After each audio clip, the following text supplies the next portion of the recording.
Speaking of coaching changes, we had one on Friday. Josh Gattis out. Simple, maybe a 12, 14 words. Not even a quote from Mario Cristobal. No wish him well on his future endeavors. No thanks for all that he did.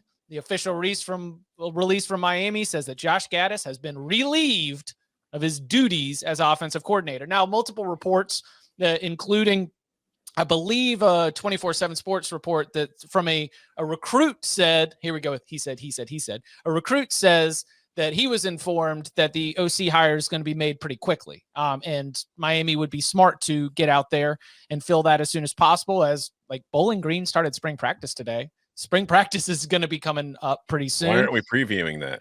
So Bowling Green did average about as many points per game as Miami and Ball State. Just really iconic offenses there in 2022. The offenses weren't great under Josh Gattis. They were not. The offense never got into sync. And now the Hurricanes are going to be looking elsewhere. Where does Miami go to fill its vacant offensive coordinator position? Brian Ferentz.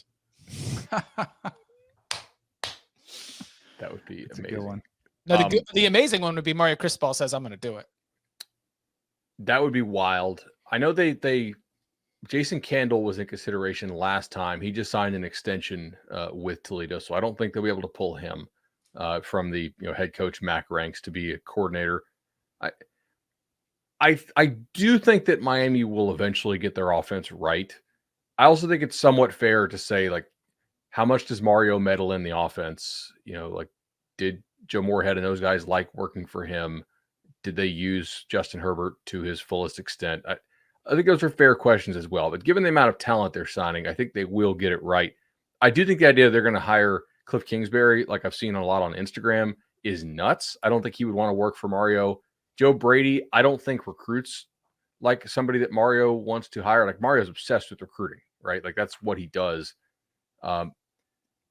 Maybe Marcus Arroyo comes back. UNLV went in a different direction. I think the big booster there didn't really like him, so maybe he comes back. Maybe James Coley, who was on his FIU staff, I could see.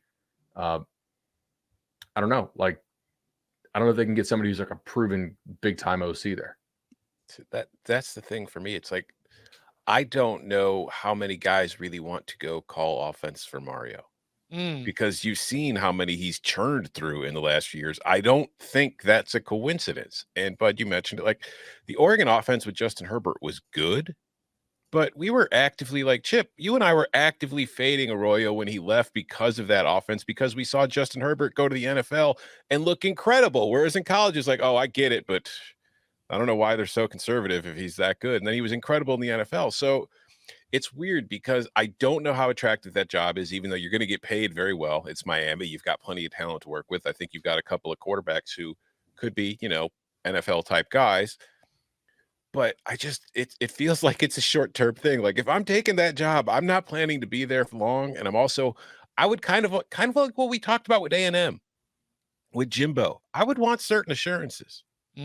I would want to know that I actually get to call the offense and I get to do what I want to do, because, like, going back to Josh Gattis here, Gattis at Michigan and now Gattis at Miami, I don't know that I know what Josh Gattis's offense is yet, because I feel like he kind of got neutered at Michigan and I feel like he got neutered at Miami by the head coach. I don't know what he does quite yet. So I don't know. It is not the most attractive job in the country to me right now. If I'm an offensive coordinator and I'm looking at the Miami gig and working for Mario, just based on history, I don't know that I want that job.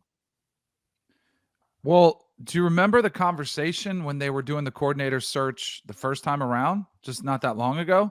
Remember, there's a big discrepancy of what number, like, Josh Gattis was the number one guy they were targeting, and they were really trying to sell that.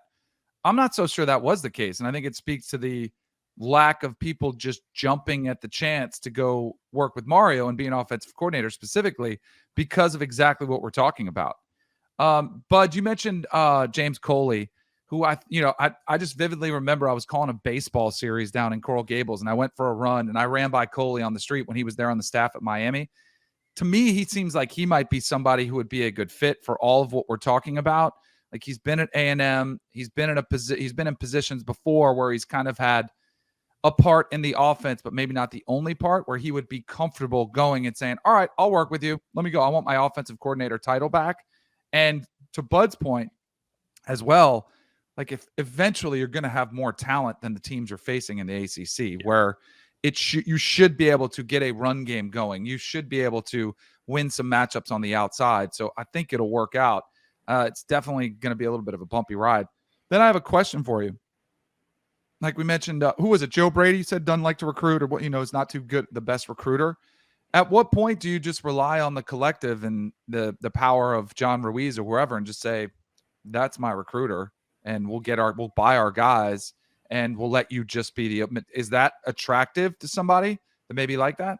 So, I mean, it's not like Bill O'Brien was the best recruiter for Alabama, right? So I guess you could do that, but Mario is not doing that. Like I will tell you that Miami's recruiting success is a combination of really hard work by their coaching staff. Like I think Mario makes those guys work harder than any other coaching staff in the ACC as far as recruiting. Like he grinds those dudes. They work their butts off at recruiting, period.